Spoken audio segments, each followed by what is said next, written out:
I came home on a Tuesday, tired, sweaty, thinking about leftover meatloaf and maybe half a beer on the porch, and instead I found 3 guys digging post holes in what used to be my hydrangea bed.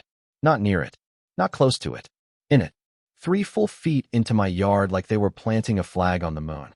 And standing there, hands on hips, sunglasses on even though the sun was already dropping, was my neighbor. Except let's call him something new, Grant Holloway. Tech consultant. Drives a matte black Tesla. Talks about asset positioning at block parties. He didn't even look surprised to see me. I walked up slow because I honestly thought there had to be a mistake. You don't just wake up one day and annex somebody's yard. That's not suburban life. That's international diplomacy. Hey, I said, trying to keep my voice level. Why are they digging in my yard? He smiled. Not a friendly smile. The kind that stretches but never reaches the eyes. Oh, that's actually not your yard, he said, tapping a rolled-up set of papers against his palm. Survey came back last week. Turns out the original markers were off. We're just correcting it. Correcting it. Like my flower bed was a typo. Now here's the thing. Grant had moved in about 6 months earlier, bought the biggest house on the block. This sleek, over-designed glass and steel thing that looked like it belonged in downtown Seattle, not in a sleepy neighborhood in Ohio. The rest of us had brick colonials and vinyl siding. Grant had floor-to-ceiling windows and landscape lighting that looked like an airport runway. He'd been upgrading non-stop, new retaining walls, expanded driveway, oversized deck, security cameras on every corner like he was protecting state secrets. And I'd seen him, more than once, out there with his contractor buddy, whispering and pointing and measuring along the side of our properties.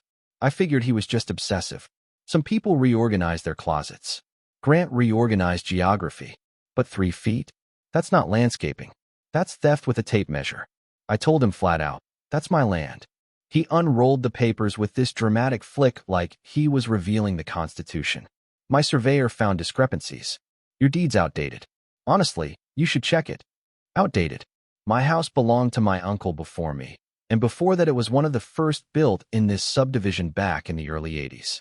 The property lines hadn't magically drifted like tectonic plates. But Grant kept talking, smooth and rehearsed. We've actually maintained this strip for years. Lawn care, hedge trimming, from what I understand, that qualifies as adverse possession in some cases. Adverse possession. That's when I knew this wasn't confusion. This was strategy. I called the city that afternoon. The clerk sounded overwhelmed and cautious. Well, if he has a certified survey and documentation, you may need to resolve it privately. Translation: hire a lawyer. Spend money. Fight uphill. Meanwhile, the fence posts kept going in. Thick cedar beams. Concrete poured at the base. Permanent. Grant would glance over occasionally, give me that little half-smirk like he'd already won. Here's what really burned. It wasn't about the dirt. It was about control. The message was clear. I have resources. I have paperwork. I can move boundaries, and you can't stop me. And I'll admit it. For a couple days, I felt small. Like maybe I'd missed something. Maybe there was a technicality buried in old documents. Maybe I was the one behind. Then Saturday morning, I went down into my basement looking for something completely unrelated, a box of old tax returns, and I saw the filing cabinet I'd never bothered to go through. It had belonged to my uncle, who, fun fact, had been a civil engineer for the county during the original development of our subdivision. And I just stood there staring at it. Because suddenly I remembered something he used to say at cookouts when people complained about drainage issues. He'd laugh and say, "This whole street only works because of what you can't see." I pulled open the drawer. Blueprints, road maps, development agreements, drainage schematics with hand annotations in red ink. And there it was, a master stormwater map for the entire neighborhood. I laid it out across my workbench and followed the contour lines with my finger. Our street sat on a natural slope. Water moved from the north end down through a controlled runoff channel that cut directly across the side of my lot. And the 3-foot strip Grant had just claimed, that sat right on top of a designated drainage easement. Not decorative, not optional, legally protected. I leaned back in my chair and actually laughed. Not because it was funny, but because it was poetic. Grant thought he'd optimized his lot layout. He'd actually built into the one part of the property the city would defend like Fort Knox. And it got worse for him. According to the development agreement, every structure, fences included, had to maintain specific setbacks from that drainage line. And I knew, because I'd watched his renovation circus for months, that his oversized deck and that garage expansion were pushing limits already. He hadn't just nudged a boundary. He'd built his dream upgrades on top of flood control land. I sat there in that dusty basement, blueprint under my hands, and for the first time all week, I didn't feel small. I felt patient. And patience, in situations like this, is dangerous. All right, let's pause the movie for a second, because this is where most people mess up. When someone shows up with a stamped survey and a confident voice, your brain goes straight into defense mode. You think, they must know something I don't. That's exactly what Grant was counting on. According to standard procedure, when a property line is disputed, nothing changes physically until it's verified through municipal records, sometimes even a resurvey ordered by the city. You don't just pour concrete and dare your neighbor to catch up. That's not how it's supposed to work.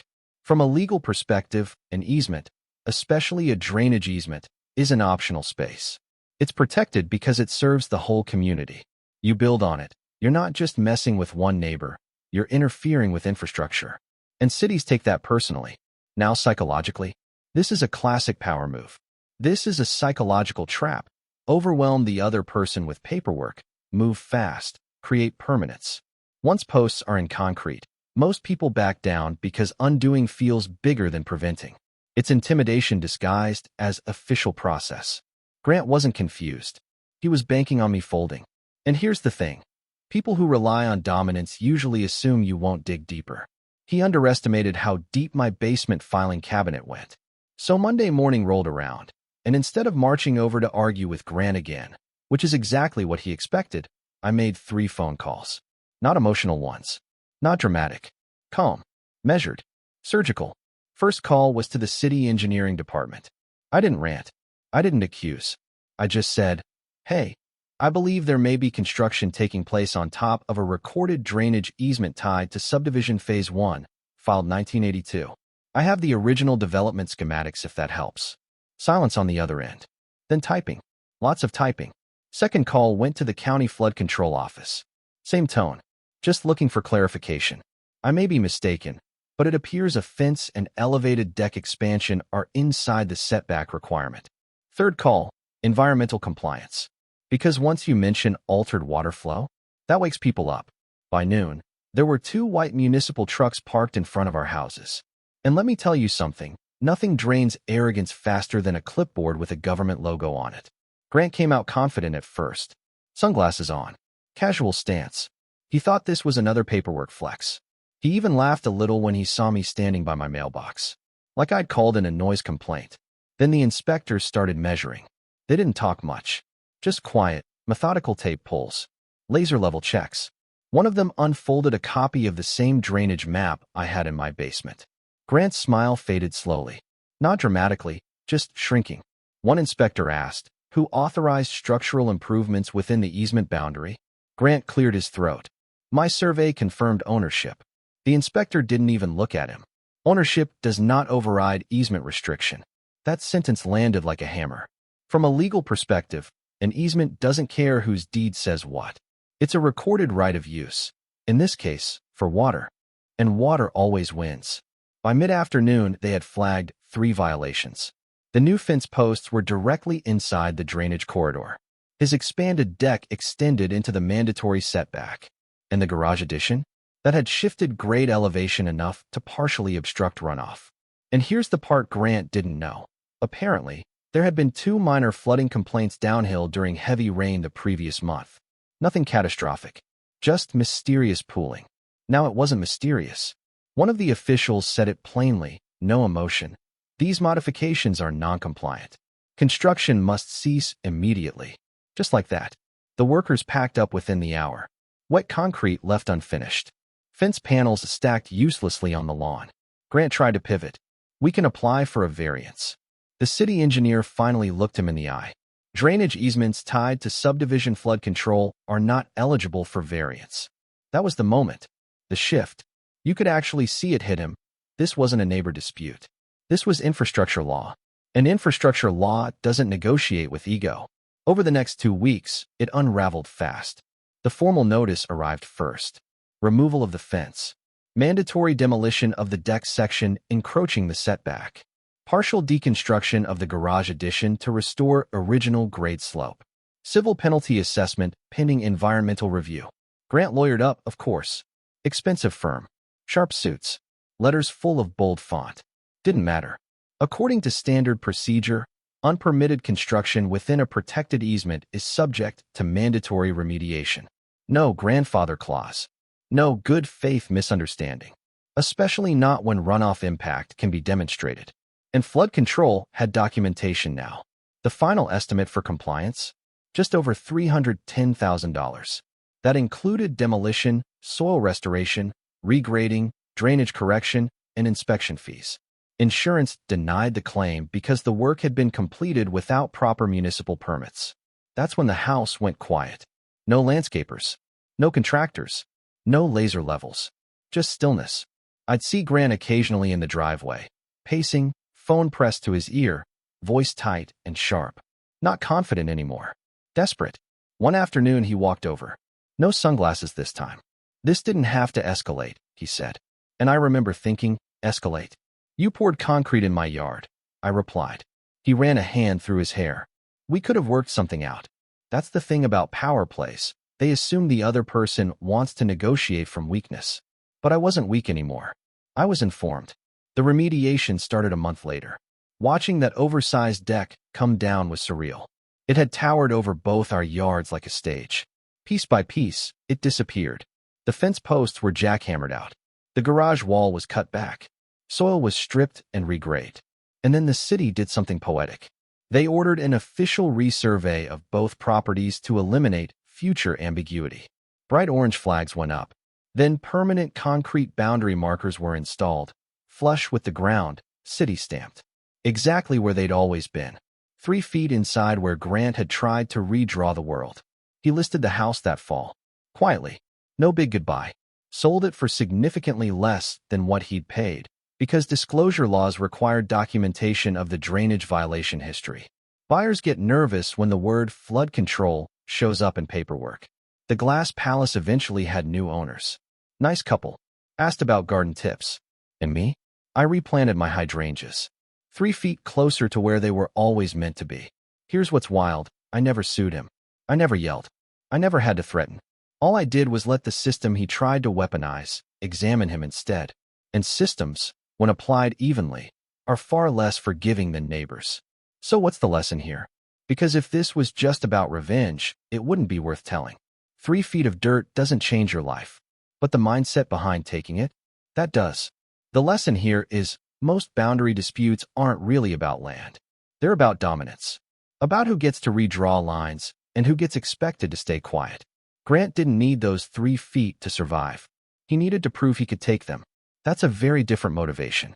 From a legal perspective, people underestimate how layered property law actually is. Your deed is one layer. Surveys are another. But easements, setback requirements, environmental codes, those are structural layers.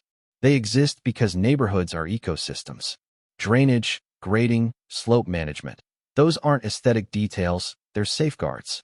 When someone ignores them, they're not just flexing on a neighbor, they're gambling with shared infrastructure. According to standard procedure, municipalities don't jump into petty disputes. But they will absolutely intervene when public systems are compromised. That's the difference. If I had made this about he stole my yard, it would have been a civil argument. The moment it became about drainage compliance, it was no longer personal. It was procedural, and procedure doesn't get emotional. Now let's talk psychology for a second. This is a psychological trap a lot of people fall into, assuming confidence equals correctness. When someone speaks in polished terms, waves stamped documents around, references obscure legal concepts like adverse possession, your brain hesitates. You think, maybe I'm outmatched. That hesitation is exactly what high-control personalities rely on. Speed, certainty, intimidation. Pour the concrete before anyone can object. Make reversal feel impossible. But here's the truth. Most aggressive moves collapse under scrutiny. Not because they're bold, but because they're rushed. And I'll be honest with you, the biggest shift in this whole story wasn't when the inspectors showed up. It was when I stopped reacting and started researching. That quiet pivot from anger to information, that's power. I didn't outspend him. I didn't outshout him. I outdocumented him. And that matters in HOA communities especially. If you live under a homeowners association or even just municipal zoning, understand this. Rules can feel annoying, restrictive, bureaucratic, but they're neutral tools. They protect you just as much as they can be used against you. The key is knowing them well enough to recognize when someone is bluffing. The lesson here is not get revenge. It's get informed. Because once you understand the framework, easements, permits, setback lines, the intimidation evaporates. And what's left is just a person who tried to bend reality and ran into something sturdier than ego. And look, I don't hate the guy. I don't wake up celebrating his financial loss. If anything, I think he fell into his own trap. When your identity is built around control and optimization, you start believing everything is negotiable. But some systems aren't designed to bend. Flood control law doesn't care how sleek your house looks. So if you're watching this and you're dealing with a boundary issue, an HOA conflict, a neighbor who moves fast and talks faster, slow down. Pull records. Ask questions. Don't escalate emotionally. Escalate procedurally. Because sometimes justice doesn't show up loud. Sometimes it shows up with a clipboard and a measuring tape. And I'm curious, what would you have done? Would you have confronted harder? Lawyered up immediately? Or dug through the basement like I did? Drop it in the comments. I read them. And if you got value out of this, not just the drama, but the breakdown, hit like, subscribe, and stick around. Because out here in suburbia, the real battles aren't loud. They're measured in inches.